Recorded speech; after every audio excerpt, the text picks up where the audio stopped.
आप ये प्रतिदिन ध्यान देते होंगे कि कोई भी गर्म वस्तु यदि आप कमरे के तापमान पर रखते हैं तो धीरे धीरे वह अपनी ऊष्मा खो देती है, अर्थात ठंडी हो जाती है।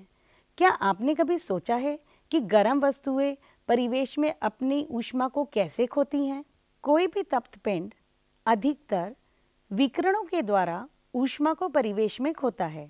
इसी प्रकार कोई भी ठंडा पिंड अधिकतर विकिरणों के द्वारा ही ऊष्मा को अपने परिवेश से अवशोषित करता है, अर्थात विकिरणों के द्वारा ऊष्मा का विनिमय होता है।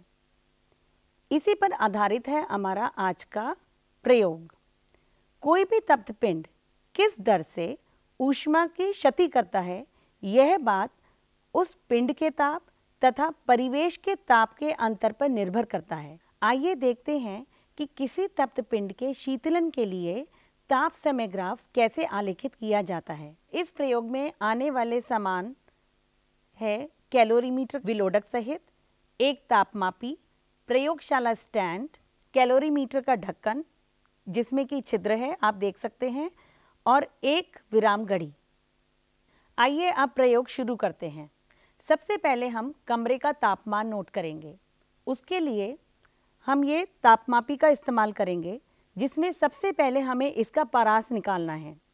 सबसे कम तापमान यह जो नोट कर सकता है वह है -10 डिग्री सेल्सियस और अधिकतम तापमान ये नोट कर सकता है 110 डिग्री सेल्सियस। इसीलिए इस तापमापी का परास हुआ -10 डिग्री सेल्सियस से 110 डिग्री सेल्सियस। अब इसका अल्पतमांक ज्ञात करना है।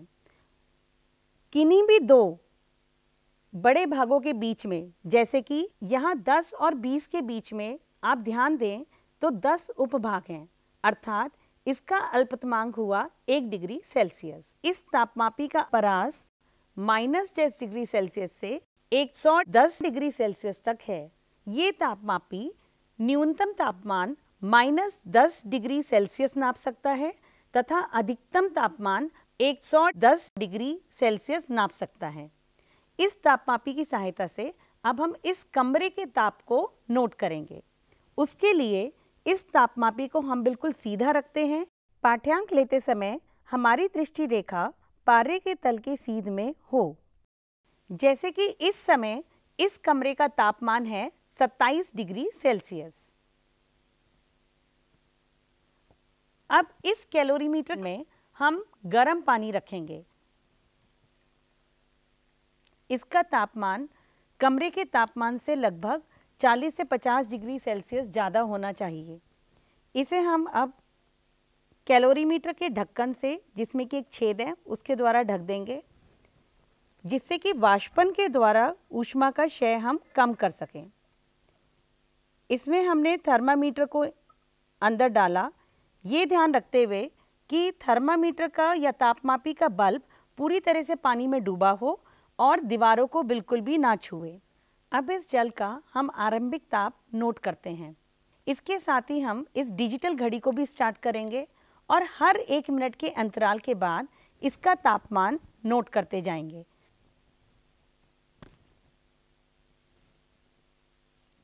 इसका आरंभिक ताप है 80 डिग्री सेल्सियस।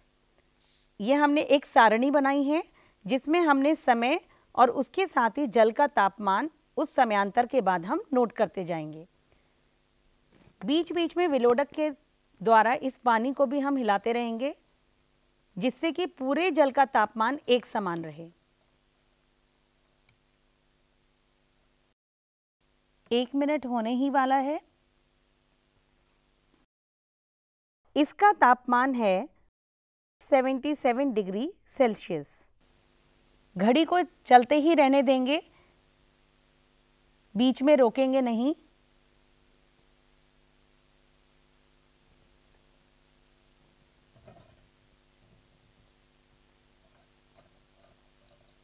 दो मिनट होने के बाद इसका तापमान पहुंचा है 74 डिग्री सेल्सियस। अब 3 मिनट पर इसका तापमान है 72 डिग्री सेल्सियस। यह भी ध्यान दें कि आरंभ में हर 1 मिनट के बाद जब हम ताप माप कर रहे थे, तेजी से ऊष्मा क्षय हो रही थी, परंतु अब जैसे कि 10 मिनट तक हम पहुंच चुके हैं, इसके बाद ऊष्मा की क्षति धीरे धीरे हो रही है। तो अब हम हर 2 मिनट के बाद ताप का मापन करते हैं। देखते हैं कितना तापमान पहुंचा है।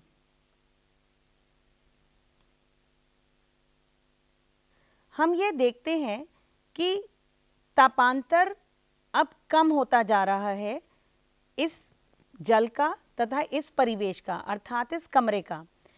एक चीज़ और हम देख रहे हैं, जैसे जैसे तापांतर कम हो रहा है वैसे वैसे ही ऊष्मा की क्षति की दर कम हो रही है। अर्थात अब 20 मिनट के पश्चात हम हर 5 मिनट के अंतराल पर ताप का मापन करते हैं। ज्ञात रहे कि प्रयोग के प्रारंभिक 10 मिनट तक हम हर 1 मिनट के बाद इस ताप को नोट करते हैं।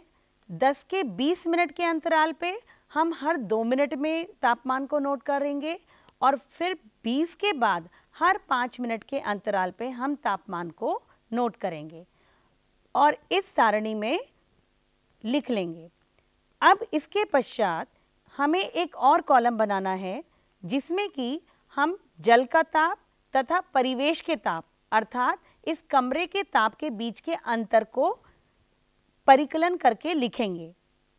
जैसे कि पहला मापन था हमारा 80 डिग्री सेल्सियस जल का और कमरे का ताप था 27 डिग्री सेल्सियस। तो यानी कि अब तापांतर हुआ 53 या 53 डिग्री सेल्सियस। इसी प्रकार हम सभी प्रेक्षणों के लिए जल के ताप और परिवेश के ताप के अंतर को तीसरे कॉलम में लिखते जाएंगे।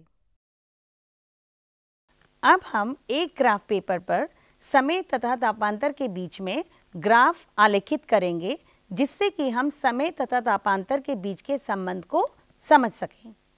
अब हम एक ग्राफ पेपर लेते हैं।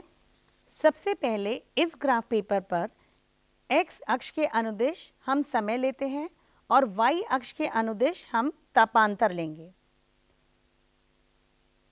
ऐसा हमने इसीलिए किया क्योंकि समय एक अचर राशि है और तापांतर चर राशि है। समय को हम मिनट में लेते हैं और तापांतर को हम डिग्री सेल्सियस में अंकित करेंगे।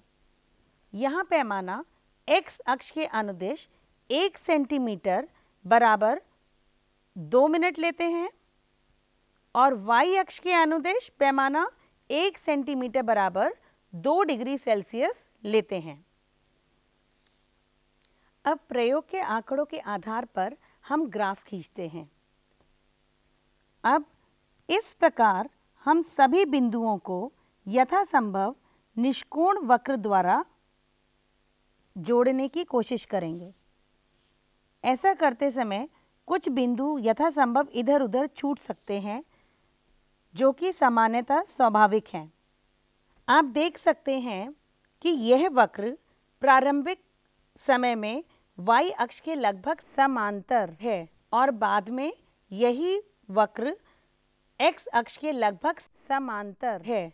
अपने प्रयोग का निष्कर्ष निकालने के लिए हमने तापांतर तथा समय का ग्राफ खींचा और यह जाना कि जैसे जैसे वस्तु तथा परिवेश का तापांतर कम होता है वैसे वैसे उसकी शीतलन दर कम होती जाती है।